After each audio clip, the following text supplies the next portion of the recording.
I'm a reporter for the Daily Chronicle. If there's one thing that I've learned throughout my years as a reporter, it's that the end of the story is rarely the end of the story. In fact, sometimes it is just the beginning. This is a story that was the beginning for me. Although we only met for a brief moment and there was only one word exchanged between us, my life was changed forever. Hello, I'm the reporter from the Chronicle. Come in. Thank you. The interview was with Vincenzo Vivaldi, the world's foremost violinist and composer. I admit I didn't know much about him, but I had my questions at the ready. How did he become such a success? How did he create such a legacy? And what inspired him to learn the violin?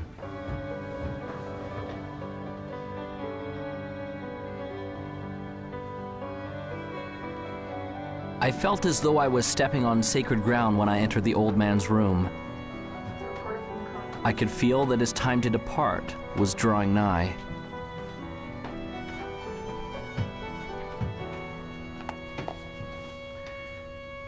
Thank you for seeing me, Mr. Vivaldi.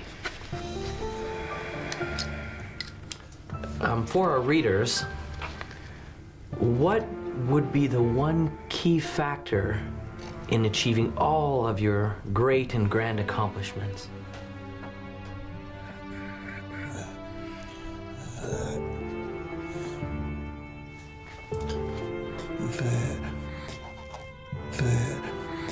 The Opus.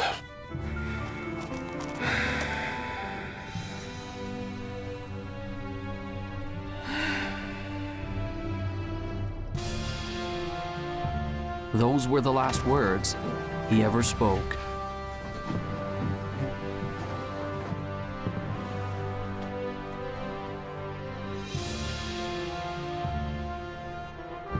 As I left the house that day, I now had a greater question than when I had arrived.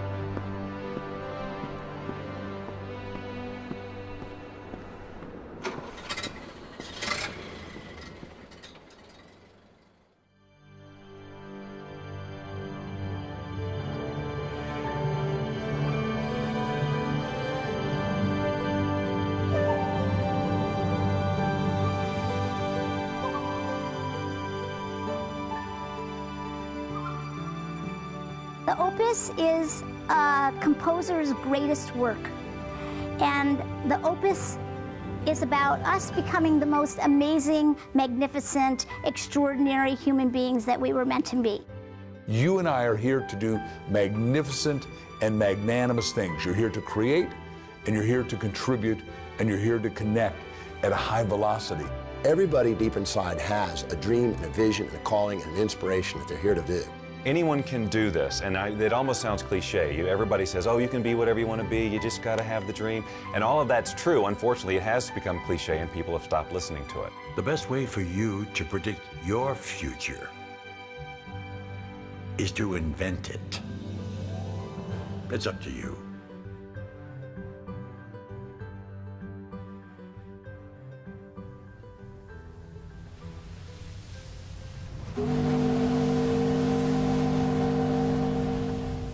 Vincenzo came to America when he was 7 years old.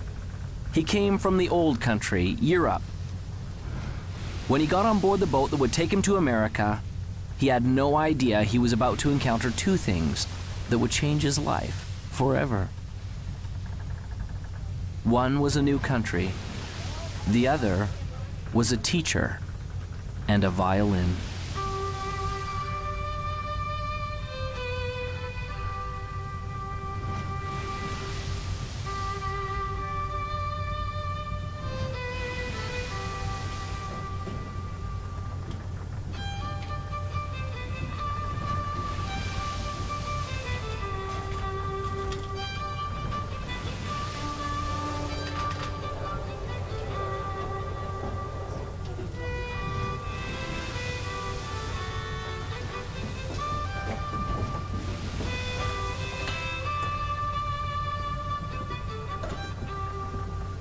As the boy listened, He was captivated, and in his heart he knew that one day he would play this song.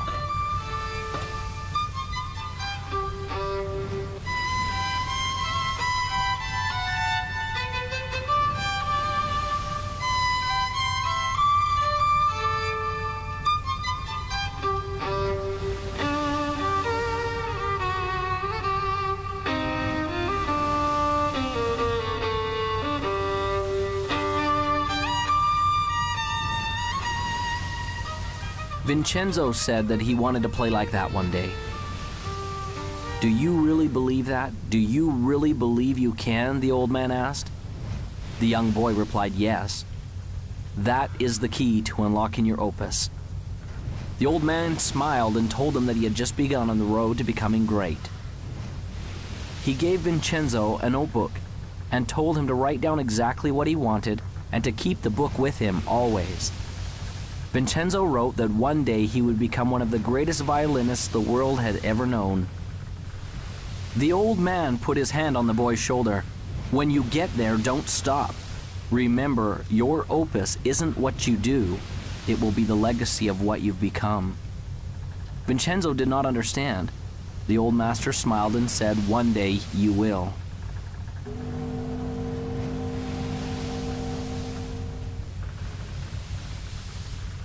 As Vincenzo left the old man, he was grateful, for he had been given a great gift. And although he would never know the man's name, the man had changed his life forever.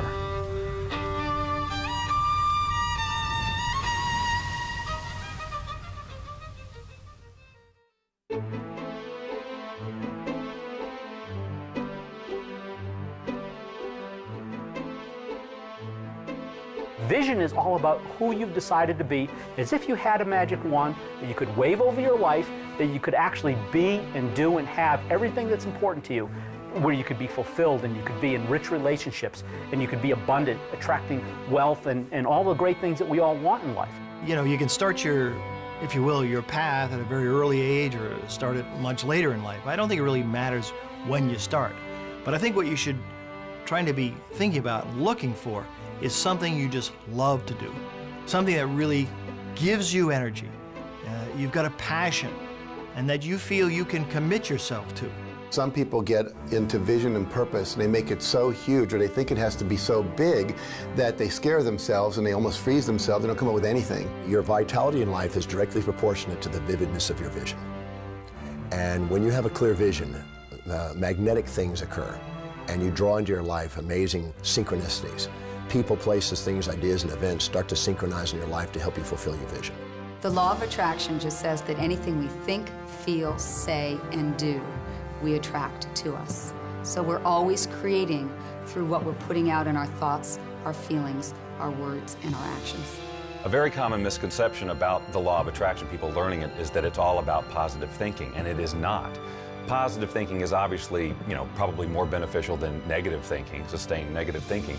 But positive thinking can mean just that you're thinking about things that would normally make a person happy. But if you're not truly emotionally involved with your thoughts, you're not really having an attractive power. In other words, if you're visualizing a car, or you're visualizing a house, or you're visualizing lots of money, or whatever your version of success is, but you don't have any real feeling about it, that is in alignment with that. In other words, if you don't feel positive about those thoughts, you're actually not attracting anything positive. It's the feeling that powers our thoughts. The Institute of Heart Math, which is the most widely recognized research institute on the heart, has shown that our hearts have an energy field around them that's 5,000 times more powerful than our brains. So this is the real power source for people. And when we want something from our head, it can only go so far. But when we power it with the feeling in our heart, the feeling of knowing that I can get it, the feeling of love behind that thought, then we are moved to the inspired action that will bring us what it is we're wanting. Anytime we set goals that are not congruent with our highest values, we're going to tend to not stay focused on them. We're going to keep going back to what's truly important to us. And so it's very crucial to set objectives that are congruent and aligned with the highest values, because when you do, you don't require outside motivation. You're inspired from within. I work with teens every day. I've worked with thousands of teenagers all over the country. And what I know to help teenagers love and believe in themselves and have that success-driven vision that so many adults have is the very first thing you have to do is be original. Be yourself. Don't conform, don't transform. Find your own original gifts. You have them, you have so many, and lead with those. Belief in yourself is the first step to anything great. If you don't believe you can do it, you're finished even before you get to the starting line. You see it all the time in grade school. The kids line up to run the 100-yard dash. They all start off pretty good, but as soon as one or two of those kids pulls ahead, you see a few in the running literally slow down and sometimes stop. That's because when those kids see someone pick up speed, they begin to doubt that they'll ever catch them. And their brain says, what's the use? And suddenly they believe it here. And everything slows down. I started out in a life of welfare and poverty and became the 25th wealthiest person in America. That would be an extreme that most people can't even comprehend, let alone relate to. And it all started because I believed in my own possibilities. Whatever we believe, we become. I don't really think we know what we're capable of. There's incredible potential in all of us. And I mean in all of us, not some of us, all of us. If you find your passion and that energy wells up in you, and if you can dream and start to get committed to that dream and that vision, then you can be successful and far beyond what you ever thought you could. It is okay to believe in yourself. Start now. Start today. You are the greatest you that will ever be.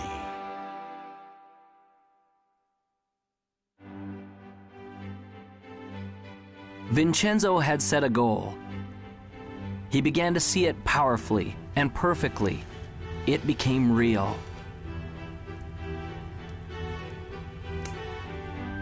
He experienced it in his mind and in his heart.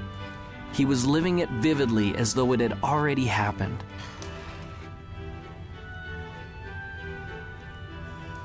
This gave him the momentum to begin.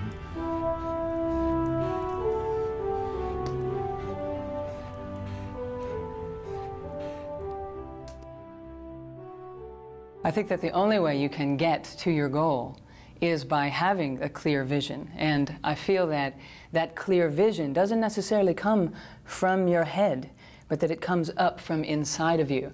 That the more we access our gut feeling, the more that we access our core individuality and listen to what it is that's wanting to be said through us, then we have a clear vision of what we're about. The problem is most people don't really have that clear vision of what success is for them because they've never felt like they were allowed to have that vision for themselves. They always felt like they had to live in to somebody else's idea of what success is. I think one of the steps that people may not do quite properly is that first step of intention.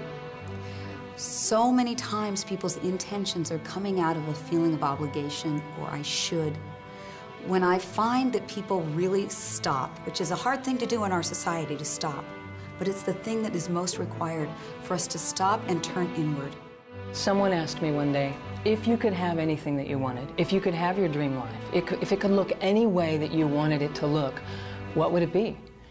And I was stumped because I was so used to being good at responding to my difficult circumstances that I even honored myself for being able to make the best of a bad situation. So I would constantly have to wait for bad situations to come around in order to identify who I was and to feel my strength to be able to go out there and do something. And so when someone asked me, well, if you could just be on the front side of something like that and just have it be whatever you would want it to be, what would it be? And I couldn't answer the question. I thought, I've got some different kind of work to do. The only way you can get a clear picture of where you're going and to understand what it is that you want out of life, you must silence the restless thoughts that are going through your mind. And you have to ask yourself, what do I want? How do I feel? And where do I want to go? In the 1960s, President Kennedy suggested that NASA was going to put a man on the moon by the end of the decade. And NASA took the plan and they said, okay, what's success look like? Success looks like not man on the moon, but astronauts safely back on Earth. So they said, let's plan from there. So there's a group of scientists who looked forward to success and said, let's work backwards and put the plan in place. Now, the problem most of us have is we don't have a clear vision of what success is. I started thinking about the creative process of living your life as it relates to creating music, because I enjoy creating music and I always have. And it comes back, and I saw the parallel so clearly between how the process is the same. When I sit down to write a piece of music, it's generally born out of some inspiration. You know, I don't work under the rules that you have to write this type of piece of music, it's got to be 30 seconds and it's got to be this beats per minute. You know, I have full, because I do it for fun, you know, I have full creative control, so I work from inspiration, just as we should work from inspiration in our lives. That is what should guide us, that is what it should help us to create our vision, a feeling of inspiration, not someone else's sense of passion or their likes or interests, but our own. I have a philosophy of life, and that is this. Achieving any type of goal in your life is 99% intention, 1% methodology. It's being crystal clear about what you want, and the how, the methodology, will show up later. When people talk of clarity, it often gets described as just writing down your goals. The most important element is often left out. That's finding your motivation. If you want to get to your goals quickly, you've got to have clarity on why you want it. What does it mean to you? Why do you need it in your life? And the stronger and more important the why, the more power you will have to pursue that goal.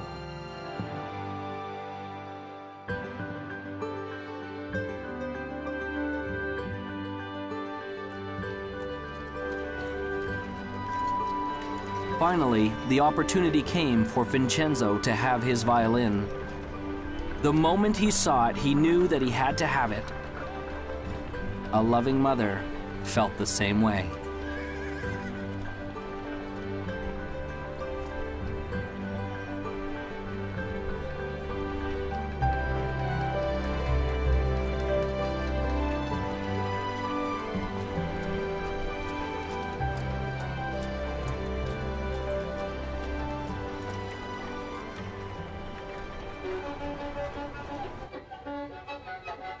It was not as easy as it looked.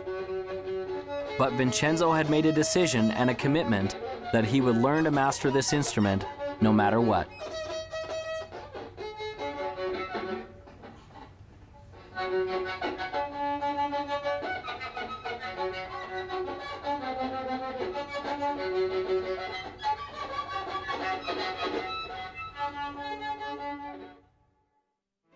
Finding your clarity starts from first setting goals, not just thinking them, inking them, writing them down, having that vision board. Put those things on your board the way you picture your life to be, the lifestyles you want. It's okay to brainstorm it. Start with an idea, oh, I've always wanted to do this, and flesh it out. Really describe what you want your life to be.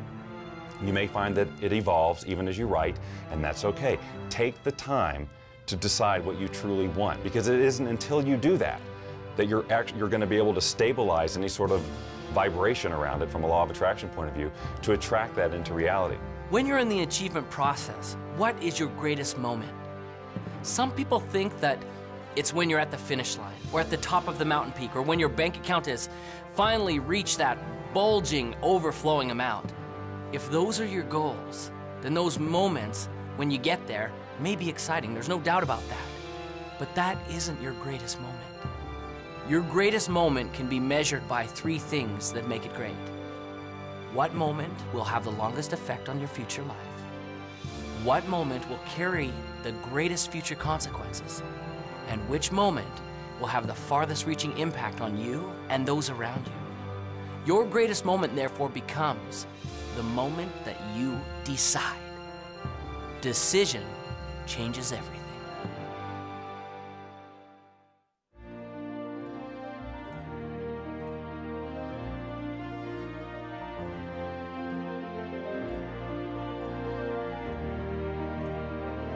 As Vincenzo grew from a boy to a man, he never lost sight of the dream.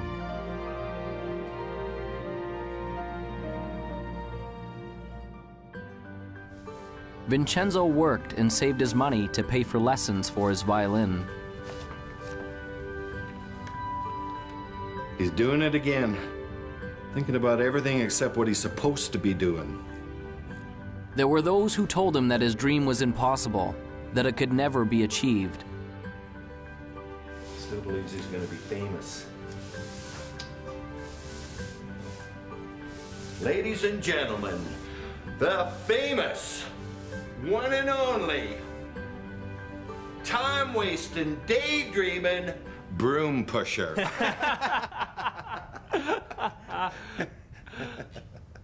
But he remembered the words of the old master on the boat. Do you really believe you can? That is the key to unlocking your opus. Vincenzo! Sweep the floor, boy, sweep!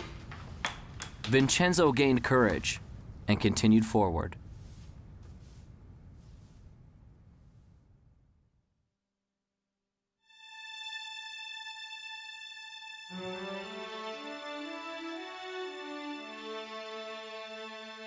How do I get started? You just get started. Most people wait. They're waiting for their time. Wait till I know more. Wait till I do more. Wait till I learn more. Wait till my time is right. Your time is now. So just get started. You can't sit on the couch and eat potato chips and expect things to happen. You visualize and you materialize, yes, but you must act. A mediocre plan today is far better than a perfect plan tomorrow, because tomorrow never comes. We all know that New Year's resolutions last 30 days or 3 weeks or 3 days or for some people 3 hours. And that's a result of this great commitment.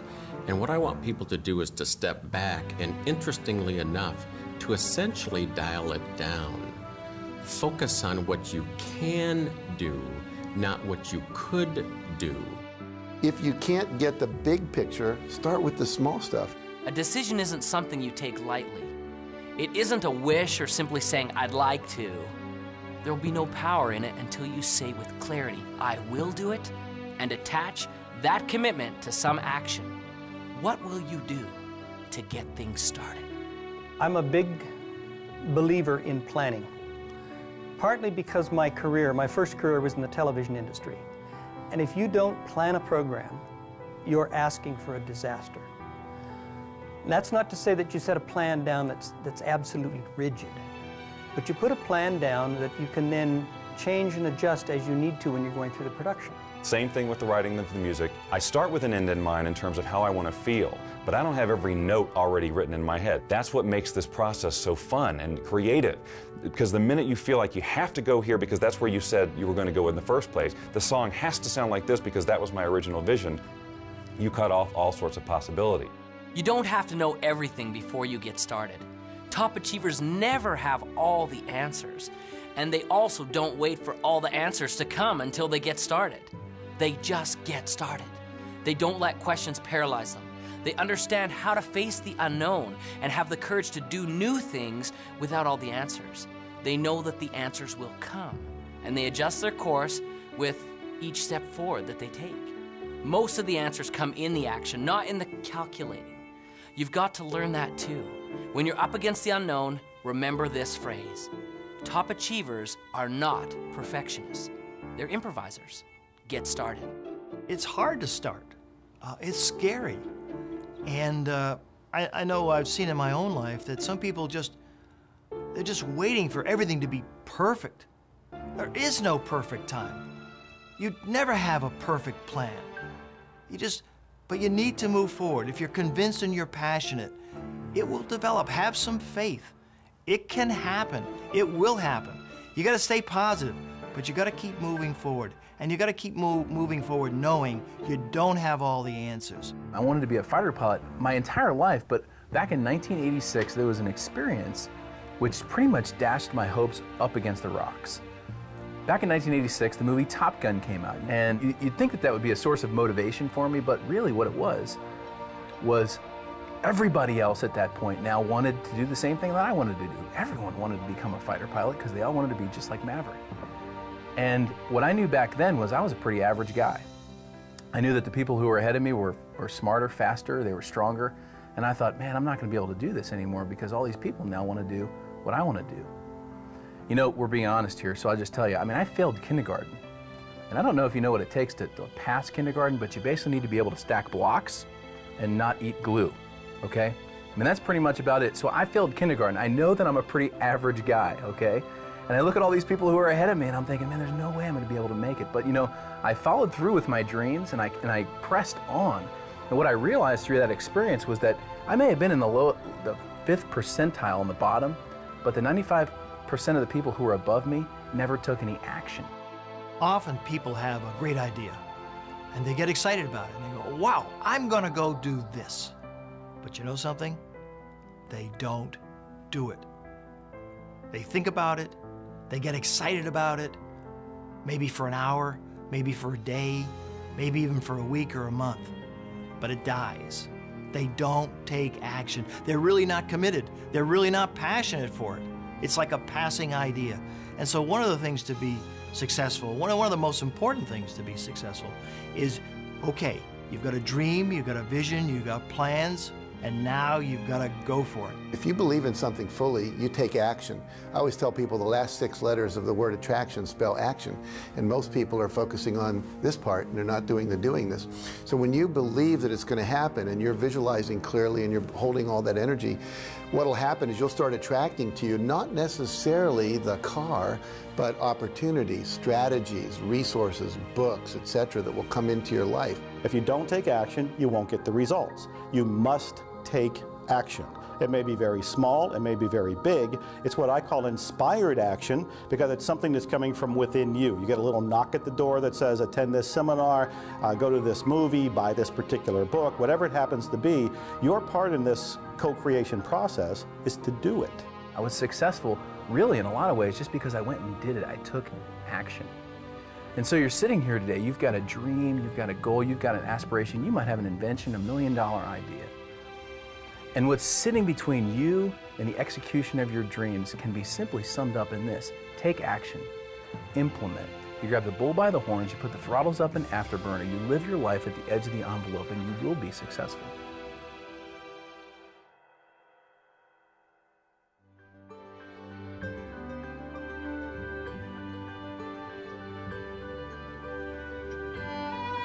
Vincenzo continued seeking additional understanding and education wherever he could, surrounding himself with other masters who could help him find his gift and develop his passion. This required effort and work.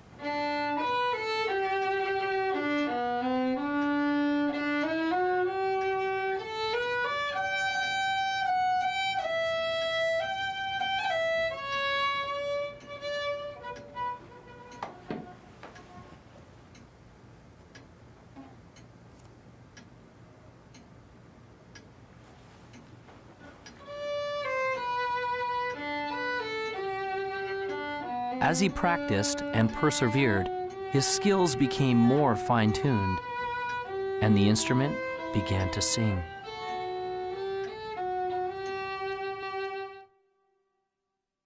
Whatever you want to do, whether you're an athlete, whether you're in business, whether you're a pilot, if you want to be successful, there are heroes, there are masters, there are people who have been successful before you who will be willing to teach you how to get where you want to be. You don't need to fly solo in this life. If you have any goal that you want to achieve in your life, the first thing I would invite you to do is surround yourself with people who believe in what you do. And sometimes those people, they're not your family, they're not your friends, they're not your coworkers.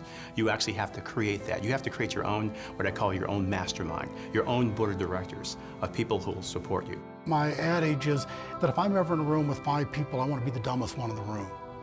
I don't want to be the smartest guy in the room. I want to be the dumbest one in the room. If I'm the smartest guy in the room, then I'm not listening to anybody.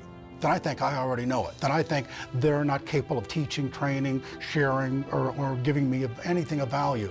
But if I think I'm the dumbest one in the room, then all 4 of them are brighter than I am. And I can learn from any one of them. And what that causes me to do is to shut up and sit down and get a chance to learn, because most of us are talking so much, we aren't listening. I like the idea of modeling other people's success up until the point where you reach something that, hey, this isn't me. It's not me to model this guy like that. Because if you try, it will not work. You'll send out this really weird field of resistance and things will not work for you, no matter how successful that other person is. So I model lots of people, but not one particular person. I will look for things that they do and say, I can incorporate that into my plan for sure.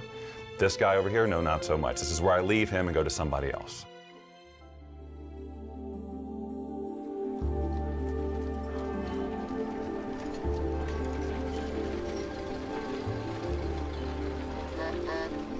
Whenever there is greatness, there is also adversity.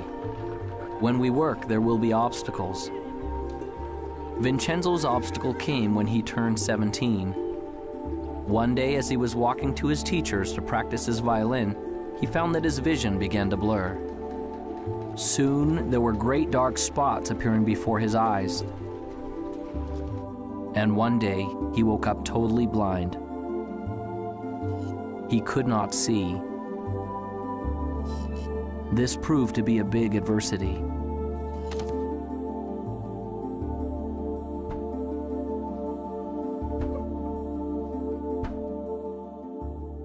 On March 10, 1981, I thought I had the world by the tail.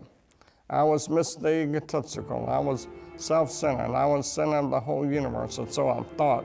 I was very successful. I'd gone into the life insurance business, making a lot of money. Had a nice home, had a nice car, had a wife. You know, I was living the American dream, and so I thought. And then I went and bought myself an airplane. The next day I took off in that airplane for a little pleasure trip just to check it out.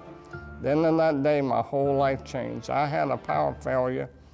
When I was landing, the engine failed. I had some power lines and crashed. I was just entering my senior year, and I wasn't really going out much. We had moved to a new town, and I was feeling a bit awkward in my skin. I went out, and I met someone. I thought, oh, he's the one, and ended up pregnant in my senior year. And if you want to be judged, I was going into a school where there were nuns, and they were convinced, and so was my entire school system, that found out I was pregnant in my senior year, that I was going to go to someplace with the letter H and 3 letters that followed. And it took me a long time to regain my self-esteem. And so my life started out as a pregnant teenage runaway. When I was born, my parents didn't know that I was didn't think that I was gonna be a little person, of course. So that was a big surprise. And they had some difficulty with it, some challenges with it. Then I went off to school, and I had challenges with kids there teasing me, calling me names, stuff like that. 4 days later, I woke up in the hospital. I was in coma 4 days, and I was in bad shape. My neck was broken at the 1st and 2nd cervical vertebrae, and my spinal cord was crushed. The nerves that control my diaphragm were destroyed, and I couldn't breathe. My swelling through your flesh was destroyed, and I couldn't eat or drink. My larynx and voice box were crushed. Every muscle in my body was destroyed. I couldn't do anything but blink my eyes. My bowel, blood, and kidneys didn't have function. I lay there for 8 months in that hospital. All I could do was blink my eyes. The doctor said it was hopeless. I prayed that I could learn something through this experience, and maybe one day I could help others through it. Well, I gave birth to a little baby girl, and I kept that little baby girl for 5 months. And it was a tough 5 months. It was a tough road to hoe. I worked 3 jobs, and I couldn't really make my ends meet. One day I made a decision to place her for adoption. And when I did that, and the lady came and took her away and drove away with my baby, I thought I was the worst sinner on planet Earth. And it took a long time for me to regain self-esteem and to come to know myself, that I was a valuable person and I was a valuable part of this society. And in 4th grade, a turning point came for me, one of the first ones, when I realized that being a little person wasn't something that, wasn't a costume that I could take off one day, that actually I was going to be a little person for the rest of my life. And my friends were now at least 1.5 to 2 feet taller than me. I wasn't just the short kids in the class. I was now significantly different. 8 months later, I walked out of the hospital on my own 2 feet. The doctor said it was impossible, but I walked out of there. But that wasn't the end of the journey. That was just the beginning, because I had 5 more years of intense occupational physical therapy. So I went to work. And when I went to work, I decided I was going to make something of myself. And maybe one day I'd see that little girl again, and maybe I'd be able to be an example, a living example of something wonderful. One day I was sitting with my teacher for spiritual and personal growth, and he said to me, you know, Peggy, I noticed that you spend a lot of time in this fantasy that one day you're going to wake up like an average-sized person, or as an average-sized person, and all your problems are going to be gone. But that's not really so realistic. And I bet your success level would be much higher if instead you focus on the things that you can change. The things like your attitude, your beliefs, your connection to spirit, all those kinds of things. So that was a turning point for me. And I actually looked at that and I was like, oh my God, I'm believing in this fantasy. And I had to come to terms with the fact that I had to accept that I couldn't change my outer size. But I saw that I could change my inner size. See, it didn't matter what the doctors thought. It didn't matter what the medical profession thought. It didn't matter what other people thought or believed. What really mattered was what I believed. See, a lot of people think, well, I can't do this, I can't do that, because everybody tells them they can't do that. And I tell them it doesn't matter what other people tell them, it matters what they think. Well, last year on Mother's Day, now we're talking 27 years after that day when that lady drove away with that baby, I got a call from guess who? My little daughter, Jackie. And she said on the telephone, could I call you Mom? That was huge. That was huge for me. And I don't care what happened to you in your life. If someone told you you're a sinner and you're so down and out that you think you're nothing and you're a nobody, you're a somebody. You find it within yourself and you get up. Pull yourself up by your bootstraps. And you get out there and do good works. Jackie and I have become real good friends today. And I thank God she's a valuable part of this life. You know, I barely finished high school. Today I sat on the Harvard Women's Leadership Board. Were the times I was down, were the times that maybe the vision started to fade a little bit. You know, I'd be dishonest if I said they weren't. Of course there were times. But I didn't stay focused on that very long. See, it's okay to let yourself get down, but it's not okay to stay down. I have gone from the depths of darkness to the height of amazing, amazing joy and even ecstasy. I always say that I used to cry every day out of sadness. Now, I cry most days out of joy.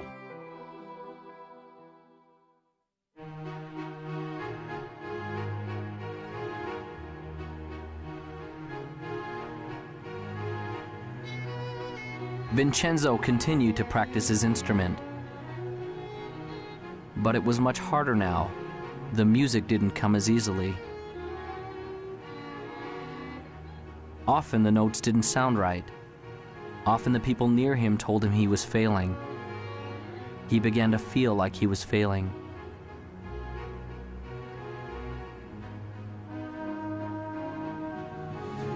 I can't.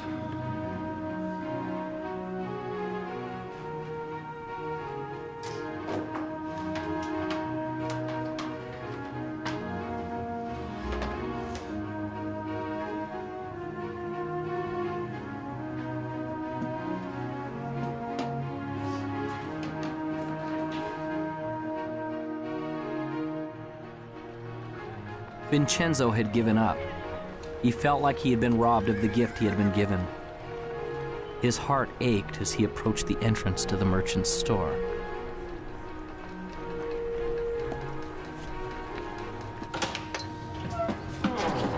Hi, Vincenzo. A surprise. What brings you here? I'd like to sell my violin. Those were the most painful words that he had ever spoke. Are you certain about that?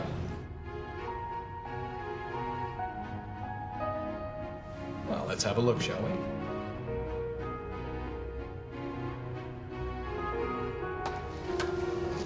Oh my.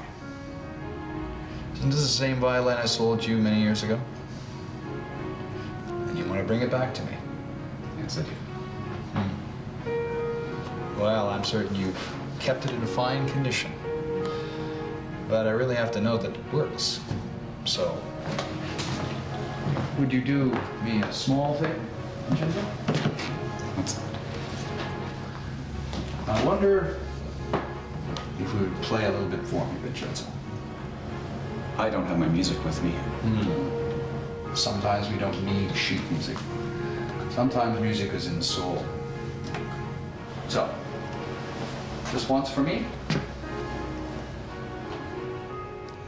Reluctantly, Vincenzo took the violin and, placing it properly in position under his chin, he began to play.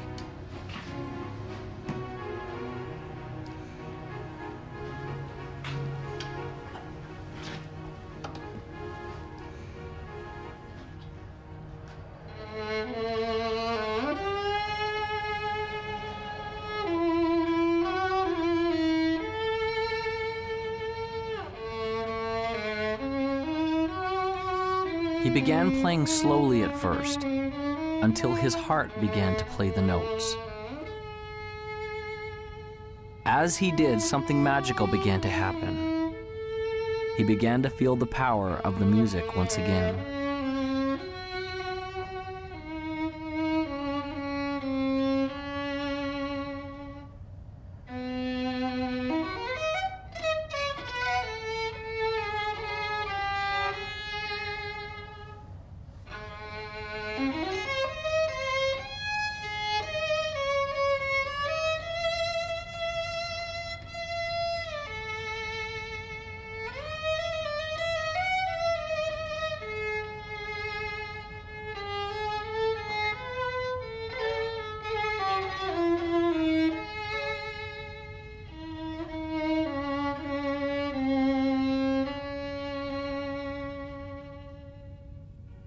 When he had finished, a change had taken place, and there was hope.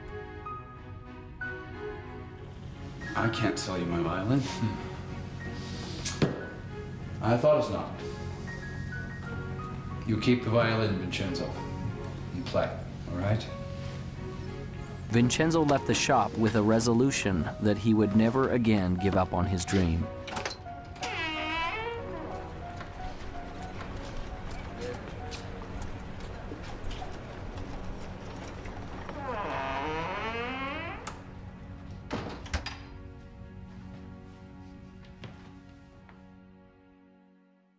Everybody experiences failure, and if you haven't, it's just because you haven't done anything new. Because everything new requires failure, it's just a fact. In education, there's a term designated for new learners. It's called the J-curve, a J. When we start, we may begin here. As we begin to implement the new experience or information in our life, we initially struggle, or perhaps even fail. But as we learn the lessons from our failure and are persistent, we become competent and very successful with our new lessons or experience. And as we get competent, things go up dramatically. That's a J-curve. Most things in life come to us that way. So as we encounter feelings of frustration, we need to understand that it's normal, and we will get through it if we persevere.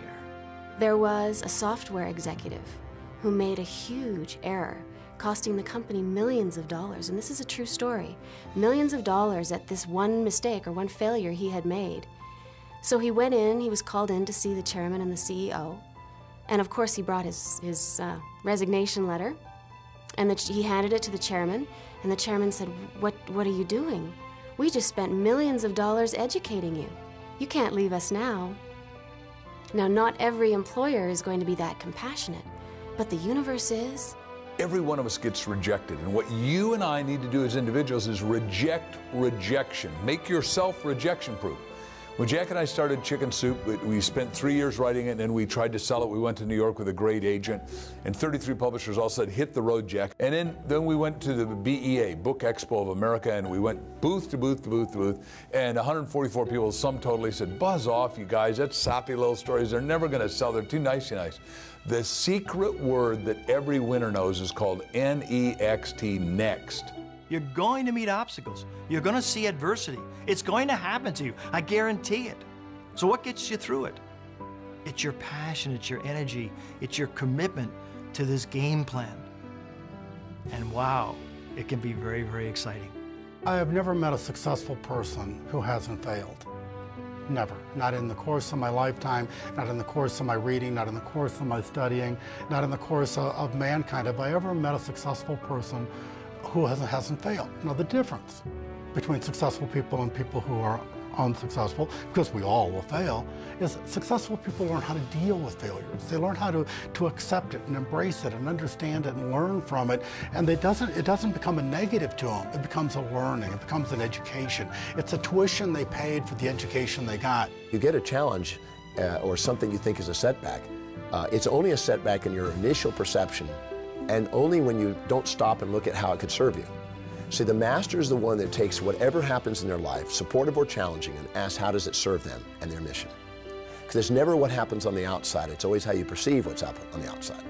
So if you can take a challenge and you say, okay, so how are I going to use this to my greatest advantage, and what are the benefits that I'm going to get from this, and how is it going to help me fulfill my highest values, and how is it going to actually give me a step forward? If you ask that question and answer that question, it's not an obstacle. An obstacle is only when you've chosen to see only the drawbacks without the opportunities. Some people are so worried about failing, they don't start. And so one of my friends says, you don't have to get it perfect, just get it started. And then in the process of doing it, you will learn. What is failure? That's easy. It's not trying.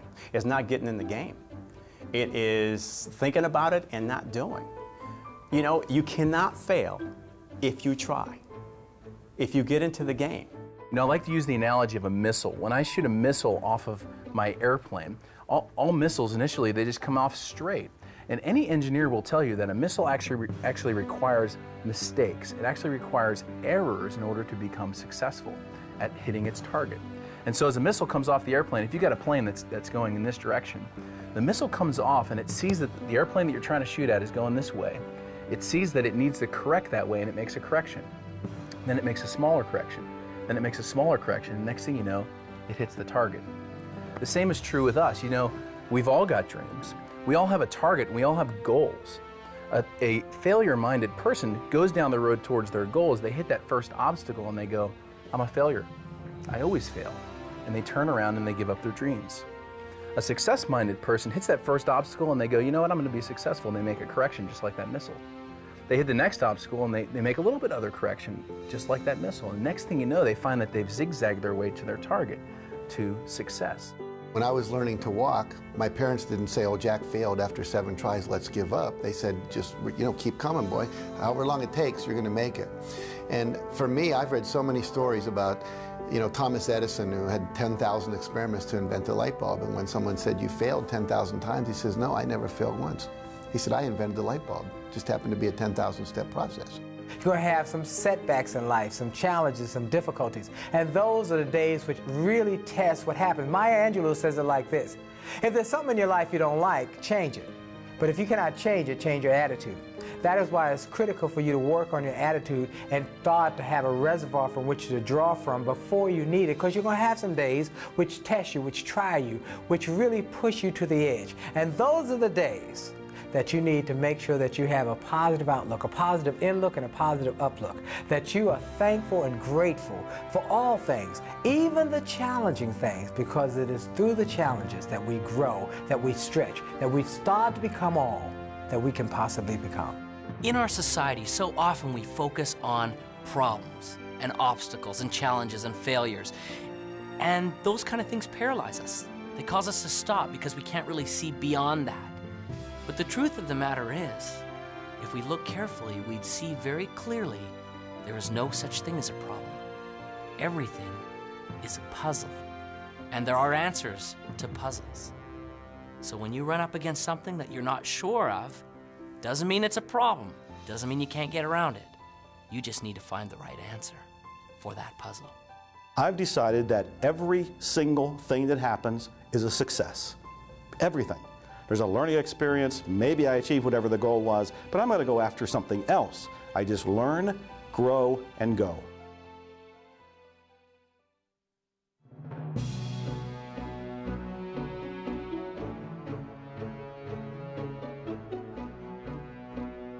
Once you reach a goal, whatever that is, or achieve a vision, and it may have evolved and it may be very different than when you first set out, you are basking only momentarily in that sense of accomplishment. You can enjoy it. Doesn't have to be a letdown, but what you'll find is that you've naturally expanded who you are, who you can be, and you'll have another vision that's even bigger.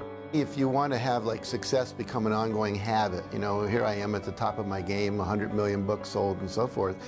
For me, it was never about selling books. It was always about making a difference. You can't stop making a difference. You know, making a difference is something that continues forever. It's the little things that you do on a daily basis that get that momentum ball turning. And all of a sudden, after a while, you have so much momentum behind you, you couldn't stop it if you tried. You can have addictions that are actually good for you, that are actually taking you forward in life, that are actually keeping you healthy and happy, and success is one of those. When you start tasting success, you want more of it. Aristotle said, excellence is not an act, it's a habit. So you get in the habit of excellence, and then you can go as high and dimensional and multi-passionately purposeful as you want, which is, you don't want to just do one thing, you want to do a multiplicity of things, because when the game called life is over, you look back on life, the only thing you can take with you is your memories. So you want to create a basket full of life memories that are worthy of you, that are valuable, that are vital, that are just exquisitely good. The only difference between people who are happy and those who aren't is their habits. So it's really a very simple thing. It boils down to only one thing. What habits are you choosing day in and day out? And the good news is that every day you get a new choice to pick new habits all day long. Every decision you make in every moment is determining the habits that you'll have today and tomorrow and the next day, and the outcomes that you'll have in your life. So if you want a life that's successful, choose the habits of successful people. If you want a life that's happy, choose the habits of happy people.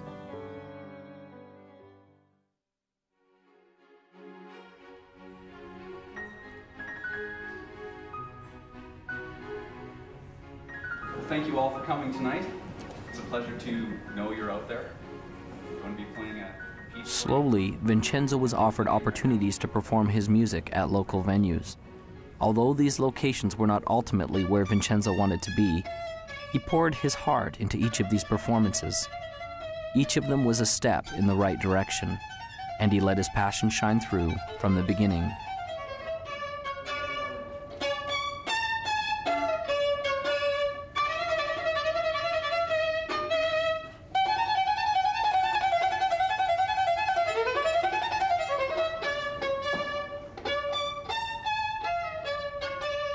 As can be expected, this wasn't always easy. There were times he was afraid, but as he faced each challenge and each frightening moment, he seemed to build momentum and increase in his greatness.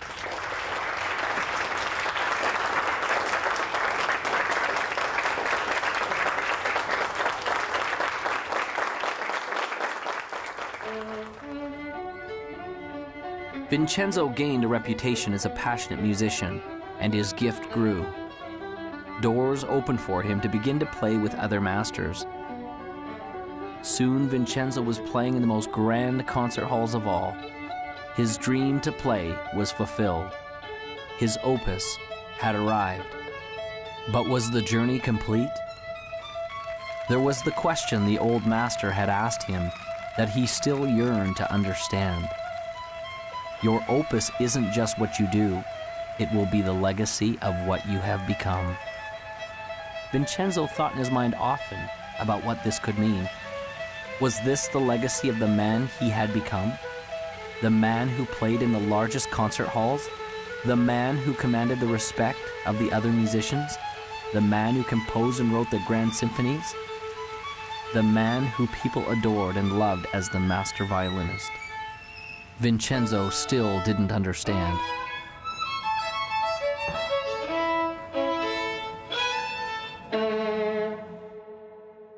I think we have in our own DNA, sort of this need, if you will, of assisting others and helping them move forward towards their own goals or vision. And some of the greatest rewards in my life have been watching the success of others that I have been associated with. Henry James said that nothing of the senses will ever satisfy the soul.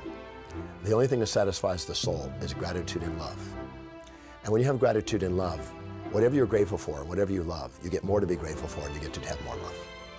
And so the second you achieve something, you're automatically yearning inside and called inside to ever greater achievements. We're all here for what purpose? We're here to give, we're here to interact, we're here to create, we're here to love and to support. And those are all giving things. Most of the successful people that I know have a basic fundamental philosophical foundation that says giving back is the key to success. A friend of mine asked me recently, he said, what's the purpose of the universe? Now, no one had ever asked me that. You know, life purpose, corporate purpose, all that. What's the purpose of the universe? And I went back to my physics and I thought, well, what is the universe doing? It's expanding. Ever since the Big Bang, it's expanding. I said, well, is it to expand? And he said, absolutely. And he said, anything you do that helps people, corporations, countries expand, you're in alignment with the universe. And when you're in alignment with the universe, the universe will support you. It'll give you the resources you need. Anytime you cause contraction, you cause conflict, then you're against what the universe is about. When we feel expanded, it's the universe's message of saying we're on course. When we feel contracted, it's the universe's message saying that we're off course. So as we're moving along, we always move towards that which is making us feel expanded. Service, there is no higher purpose. It's all about giving back. When you focus on giving, you receive, and that's how the law of attraction works. Ultimately, what we contribute is a reflection of who we are inside. And the more we contribute back to the world around us, makes us more inside. Think of your happiest moments. Got it? I'm confident that it will have very little to do with accumulating wealth, and it certainly wasn't a moment where you were alone in your room watching TV. I'd be willing to bet that it was a moment where you did something for someone that they could not do for themselves, or when you helped someone realize a dream, or you shared a little of you, the real you. And in the end, isn't that what life is all about? It's never about what you had. It's about what you did and the difference you made while you were here.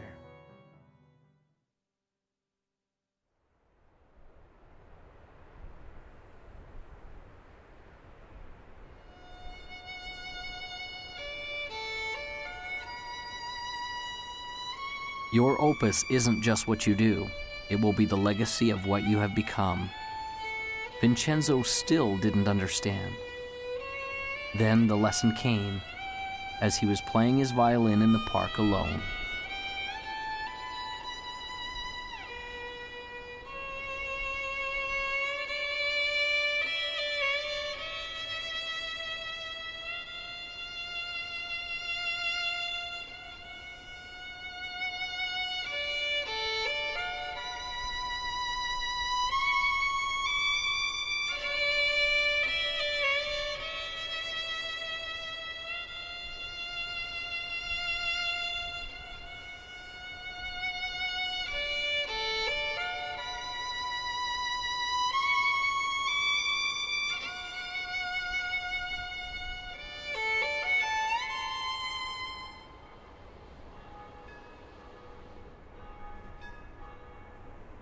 And so Vincenzo passed along the message that had changed his life.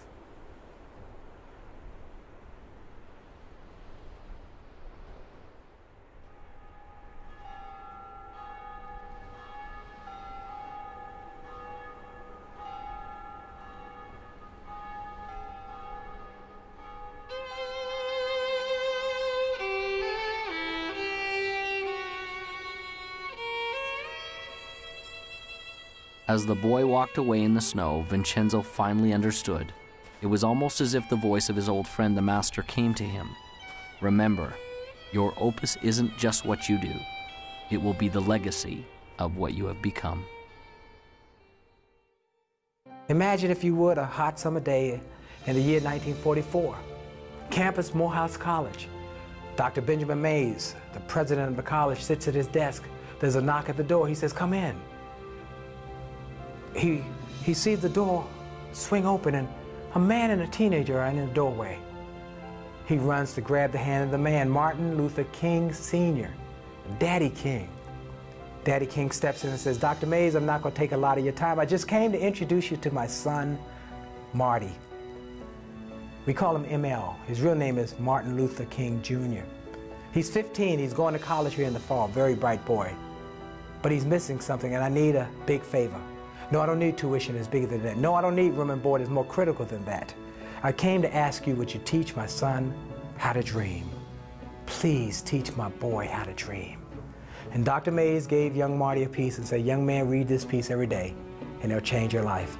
And he read it and it changed his life.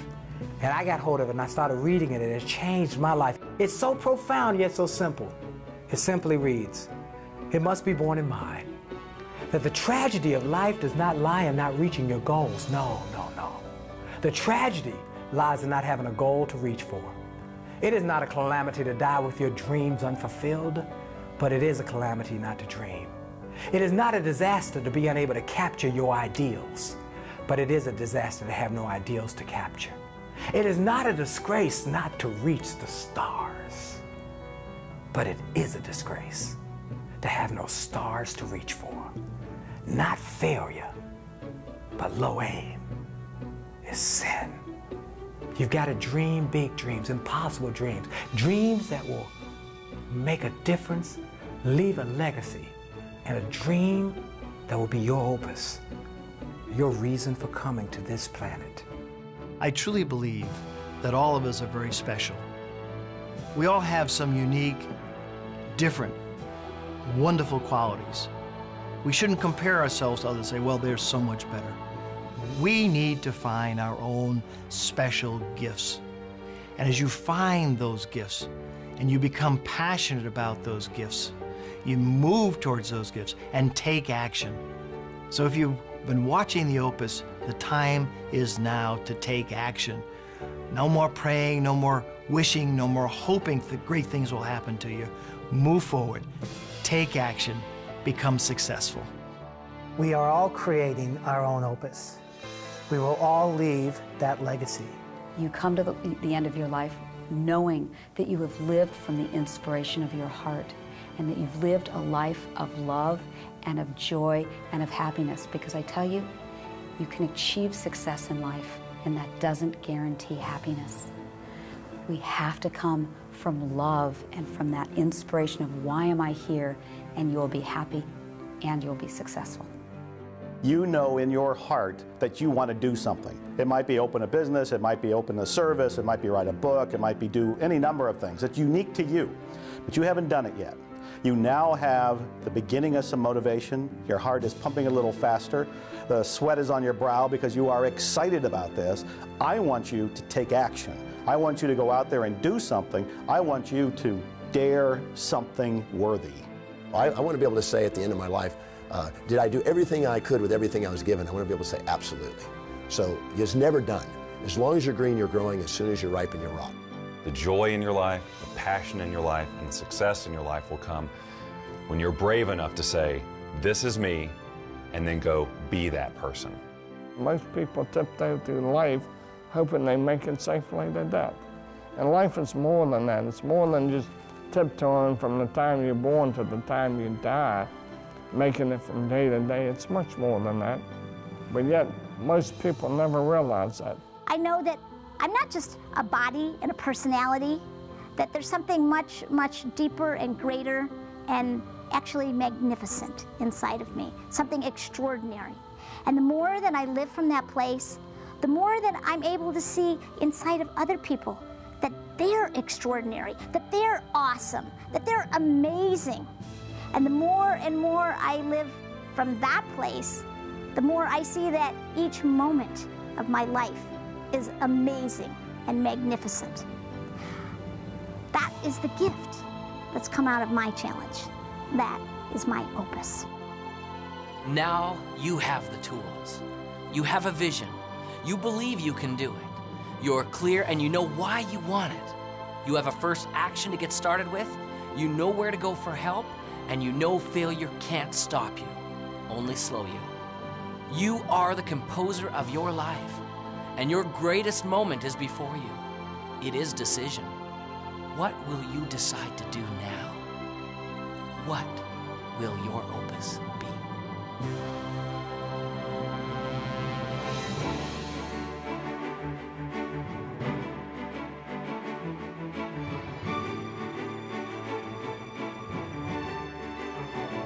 Your opus isn't just what you do. It will be the legacy of what you've become. One of God's greatest requirements with lasting success is to teach the man who possesses it.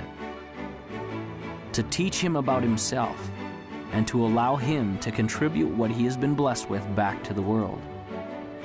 Vincenzo's music was a great gift to all who heard it. But the true gift was in the legacy that he created in another. This was truly his opus.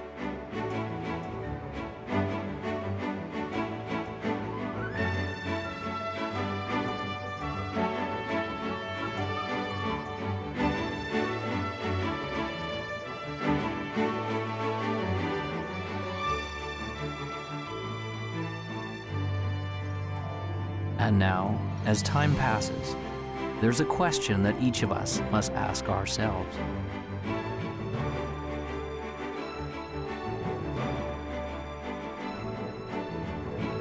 What will your opus be?